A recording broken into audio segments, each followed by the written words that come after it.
What's up, everybody? It's the Inhuman one here, and today I'm going to tell you a tragic tale. A tale of a warrior who selflessly dedicated his existence to serve as the first line of defense against a creature so powerful that its very presence destroys life. Despite his altruism, this masked man was branded as cruel and as a sadist, but in reality, he was simply misunderstood. In this video, I intend to change that. I'm going to reveal what lies behind the masks of the chain, the first jailer Ryder encounters in Furi, an amazingly stylistic and thought-provoking bullet hell title brought to you by the Game Bakers. So before you go rushing down the comments to start a riot, calm your minds and allow yourself to adopt another perspective, if even for just a few moments. So without further ado, let's get started. We are first introduced to the chain taunting and torturing Ryder in his cell. Before he leaves, he states that he will kill Ryder over and over again for all eternity, delivering a nice solid punch for good measure. Now I must admit, that scene definitely portrays him as an absolute jerk, but let's face it, we are seeing this from the perspective of Ryder, a being who has no recollection of his past and little understanding as to why he is being held against his will. You see, Ryder is actually a creature designed for the sole purpose of quote-unquote assimilating worlds. In other words, Ryder is an incredibly skilled, nearly invincible warrior enveloped in an aura that destroys organic matter within its vicinity. He is, for all intents and purposes, a conqueror of worlds. Fortunately, a powerful warrior and his band of trusted soldiers temporarily incapacitated Ryder and restrained him in a unique prison orbiting just above the surface of the planet. The architect of the prison designed it in such a way that time itself could not escape.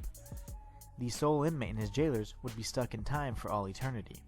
This stasis would prevent the powerful guardians from aging and allow them to infinitely grow in power, where they could essentially train, develop their abilities, and prepare their defenses in a permanent hyperbolic time chamber of sorts, for all my Dragon Ball Z fans out there. The cost for such power, however, was great. Each guardian had to leave behind their previous lives in order to preserve the peace and harmony of the planet that was once their home. Despite all of this, the chain willingly left behind a life on his world to devote his existence to preventing Ryder's escape. But before he accepted his mission, he donned the last suit of armor he would ever wear, complete with a set of no masks that would conceal not only his face, but his true feelings. In the real world, no masks were used in traditional Japanese theater in the 1400s. Each mask was used to play a certain role and could symbolize a wide range of emotions and values. Interestingly enough, the chain has 3 masks that each hold a very important significance to his true character. The mask he seems to favor most is the Onna mask, which is symbolic of a woman or feminine character. Traditionally, only men served as actors, so the finer details of the mask would reveal things such as the age and class of the woman, but other times, they were designed to reveal feelings such as love, sorrow, or loss. Oddly enough, the Onna mask the chain wears for the majority of the boss encounter is relatively plain in design.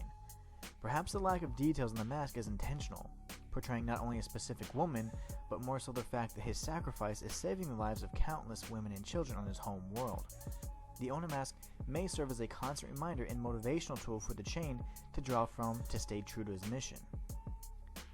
After being downed multiple times by Ryder, the chain dons his Okima mask.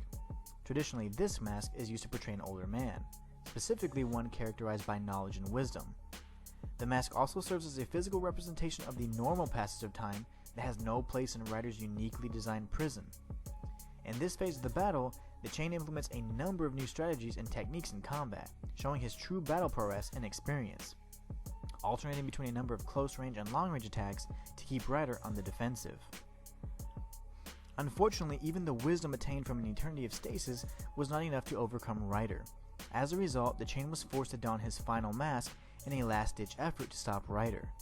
With the Hanya mask locked in position, the chain resorts to a new, wild strategy, utilizing nearly every technique from his previous forms with an additional unpredictable element that keeps Ryder at bay.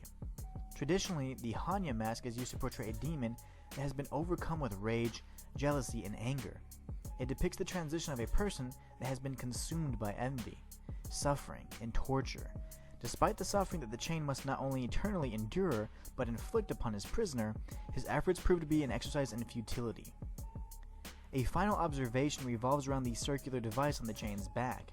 Interestingly enough, the repeating symbols seem to include both pi and the equal sign. Pi is a mathematical constant originally defined as the ratio of a circle's circumference to its diameter.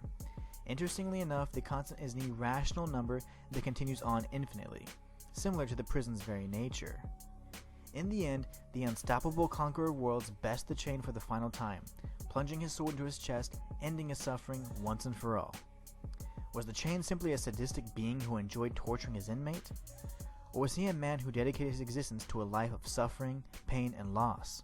His careful choice of no masks and gear seemed to lend credence to the latter. But you decide. And that's all for this video. If you guys want to finish watching the video, be sure to treat yourself to a no damage, pistol only boss fight. And don't forget to like, subscribe, and comment. And until next time, it's the Inhuman One signing out.